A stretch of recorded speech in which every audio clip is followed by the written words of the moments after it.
Thank you all for being here. Thank you very much. It's truly appreciated, especially given the festive, celebratory weeks that are like in many, many countries. And my name is Federica Mantoan. I'm a project manager at Media Diversity Institute Global. If you're not familiar about what we do at Media Diversity Institute, we do foster equitable, resilient, responsible media ecosystem. Thank you very much. This is how used I am to talk to a microphone. We do that by working with journalists, with academics. We do work with policymakers and CSOs. We have our own research center, and what we try to do daily is to address structural inequalities, and especially when it comes to media representation and reporting, and in general, inclusion.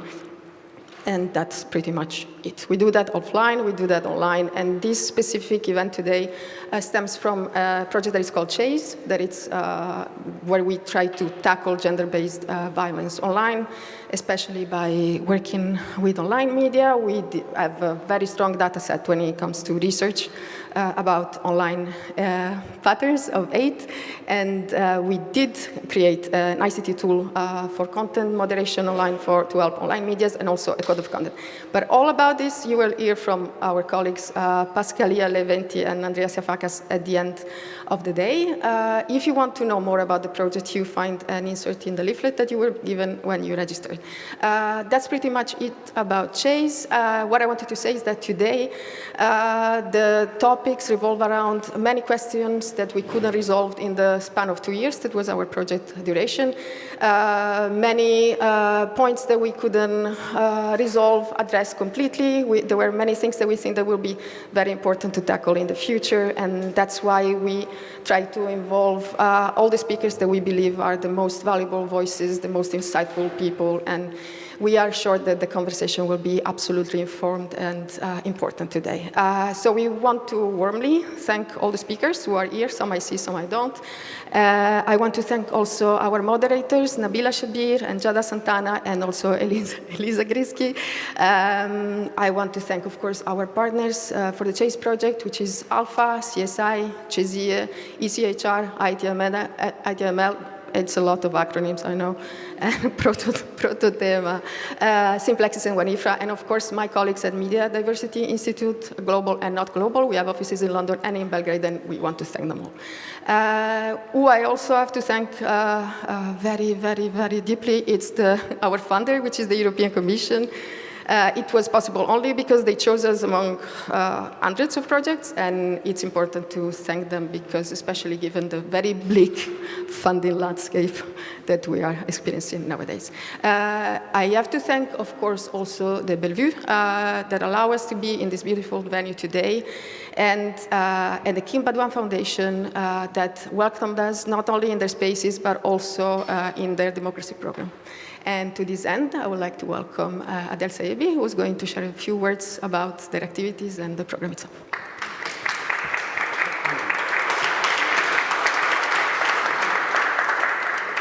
Hello, everyone. So my name is Adel Saebi. I work for the King Baudouin Foundation, and I work for the democracy program, which is a new program in the foundation who has around 2 years old. So it's a pleasure to welcome you today at the Museum BELvue, which is a project from the King Baudouin Foundation also. And this is not just only a museum, it's also a place where we help people to understand how democracy works in real life, because democracy is really complex and it is sometimes also fragile.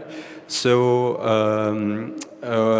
we organize this through exhibition, workshops that we give to schools downstairs, and civic education activities, especially to the young people.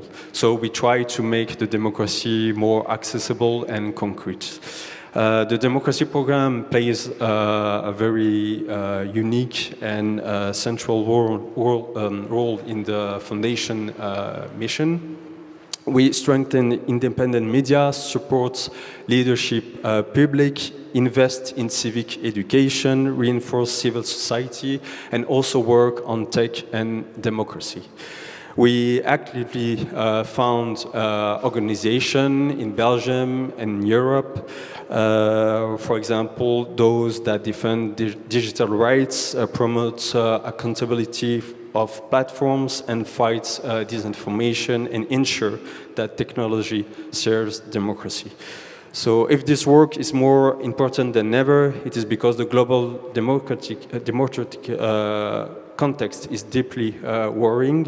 According to the recent annual report of Human Rights Watch, democracy has declined to a level comparable to 1985. And today, 72% of the population, the world's population, lives under autocratic regime. So it's important to every day remind us, maybe not every day, but to remind us this. So this is why today's conference, organized by Media Diversity Institute, is so important. The theme that you will discuss, hate speech, gender politics, online radicalization, extremist narratives, content moderation, digital rights, are not marginal issues. They go to the heart of democracy resilience. So I would like to warmly thank all the speakers, the moderators, also the organizers for their commitments. And yes, thank you for being here, and I wish you a very nice day.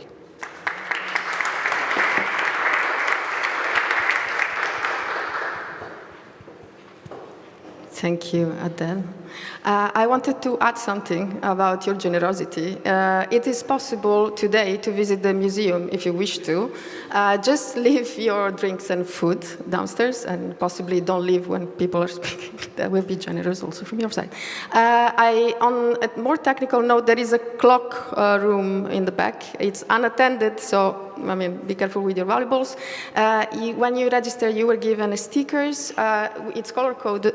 It's color-coded. So the organizers and the partners have like a pink one. The speakers and moderators have a green one, and the participant, the audience, a red one. This could help when you move around and maybe you want to talk to people. If you wish not to be recorded by Brecht Lodeffier, who's here, or photographed by Gilles Plaquette, who's there in the back, please be also collaborative in case, I mean, it's not always easy to see you. That's pretty much. For me, I wanted to also thank, and that's for me very important, all those who worked with us. It's Ovicom, it's of course all the people from the BELvue, it's Geneviève and her team from Savoir Couleur. I also would like to thank Emmanuel Petit, who's the event manager of BELvue and that made all the logistics of this not only possible but pleasant. So thank you very much. And I just wanted to add a little note about the title of the event. It's called Where We Stand, and it was very freely inspired by Professor Petra van Brabant, who's like a very brilliant feminist scholar at the University of at the St. Lucas of Antwerp, and on occasion that it was similar to this one, she exhorted people to be more vocal about their position in society, and also to explain why we hold our position and where it comes from. And I hope and think that this is a good occasion to sort of invest in this today, and I hope the environment is welcoming enough for you to feel free to do so. Without further ado, I would like to introduce you to our keynote today. It's Shada Islam, is not only a clear-eyed, very brave and very bright and sharp journalist. She's a woman and a person we really look up to, and we are very glad she's here today with us. Thank you, Shada.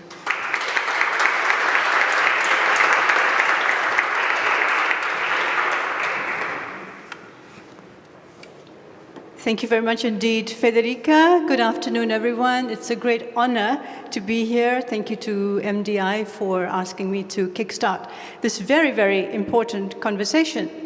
So for so many of us here today, words, language is our business. It's our bread and butter. It is mine.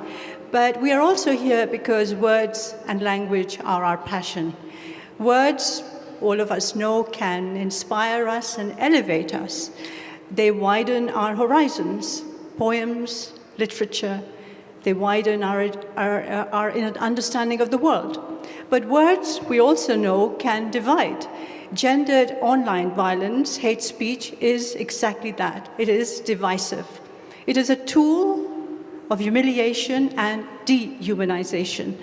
Online hate against women is rarely about communication and almost never only about the individual woman being targeted.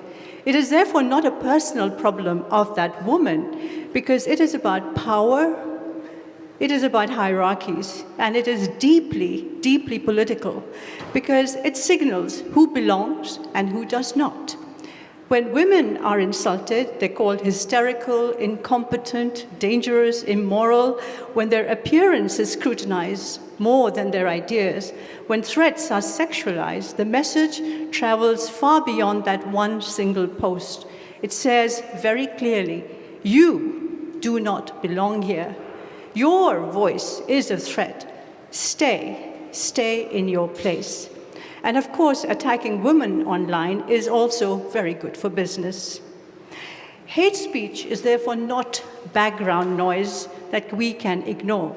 It is a very powerful signal of those who are allowed to participate and who have to withdraw from society, politics, business, from life itself. It is therefore a threat to democracy and to the limited progress we've made so far in achieving some form of gender equality.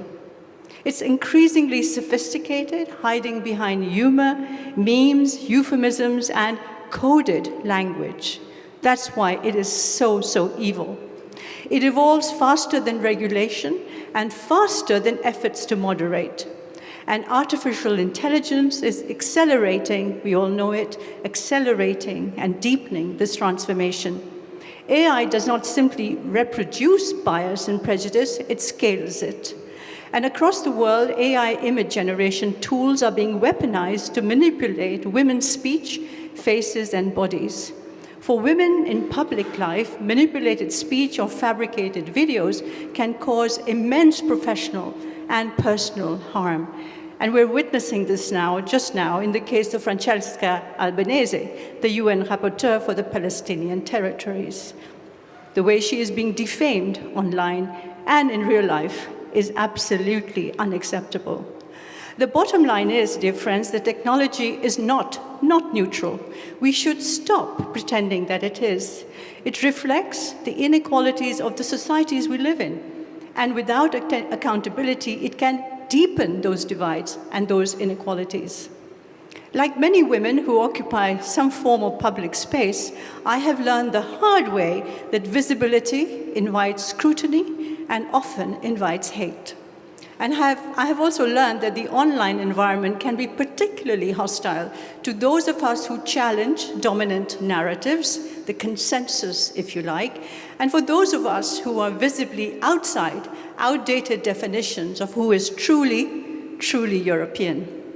I like comments that challenge me, but increasingly those comments mutate into something much darker. The tone shifts from "I disagree with what you are saying" to "you should not be speaking at all." Often, after I publish an article calling out racism and Islamophobia, or simply pointing out the need for a more inclusive Europe, I do get many messages of support. But I also receive messages asking me all the time, to go back home. Most of these come with unrepeatable slurs.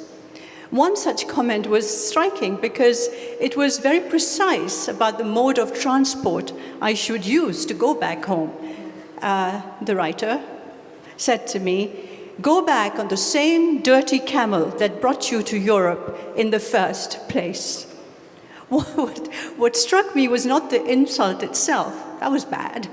It was how ordinary and normal it had become. That normalization is perhaps the most dangerous development of all that we are seeing today. Of course, I'm not alone, I wish I were. According to UNESCO, around 67% of internet users worldwide have encountered hate speech online. Women in public positions are disproportionately targeted. Nearly 3/4 of women journalists report facing online violence in the course of their work. Let that sink in, 3/4. More than 40% of women human rights defenders and journalists have experienced offline harm linked to online abuse. And nearly 1 in 4 women journalists and activists have experienced AI-assisted online violence, including manipulated images and deepfakes of the kind we've just talked about. So these are not abstract statistics that we can just shrug off as, hey, it's life, what do we do? They describe a shrinking democratic space. Young women, especially, are retreating from social media. Female politicians do not review their mandates. We've seen so many examples in the last few years because they say it all is too much. It's just too much. So I'm often asked, by some of you actually, how I cope with hate. Being stubborn and being tenacious really does help, but it's not easy. And I often ask myself, would the reaction, would the bots, would these haters react differently if the same words that I write are written by a white person, especially by a white man? Would his competence and his belonging be scrutinized so aggressively? Would his loyalty be questioned all the time, routinely? I don't think so.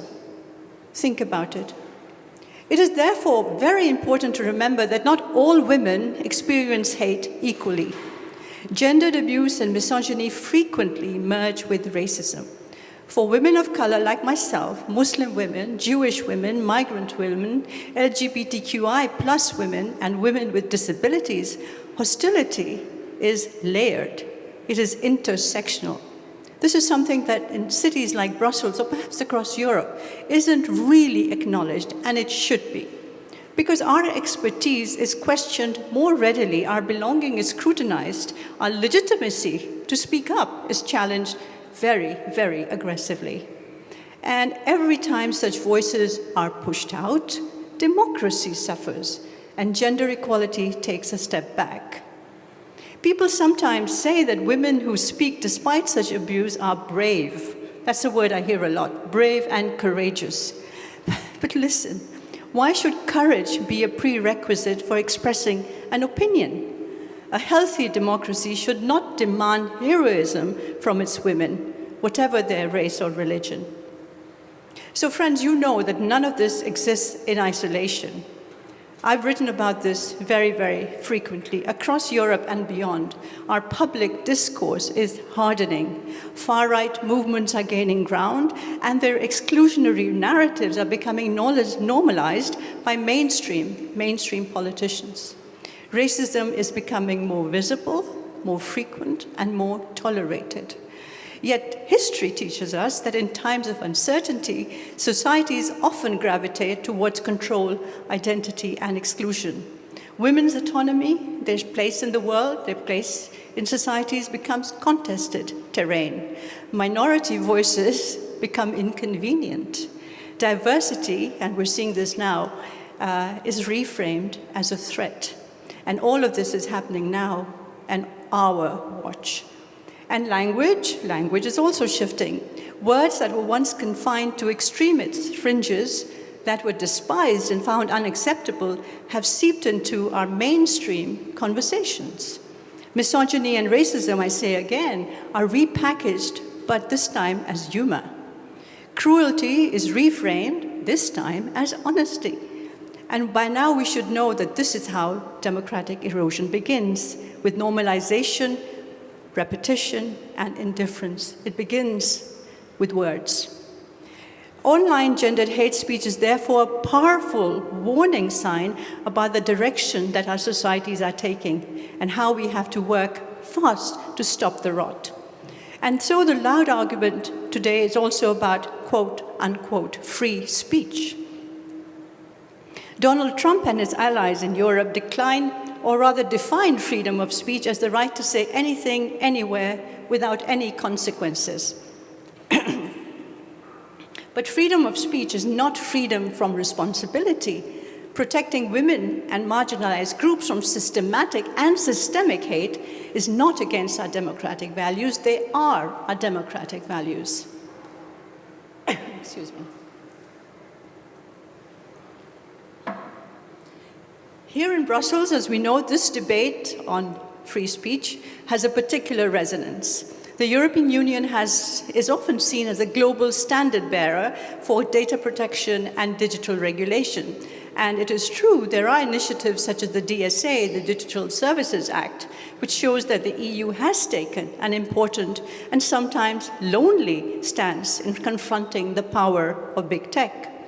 European regulators have tried to push back against the digital environment, which is shaped primarily by commercial interests, by big business, and algorithms that are designed to maximize engagement rather than protect democratic debate. That effort is important, and we have to acknowledge it.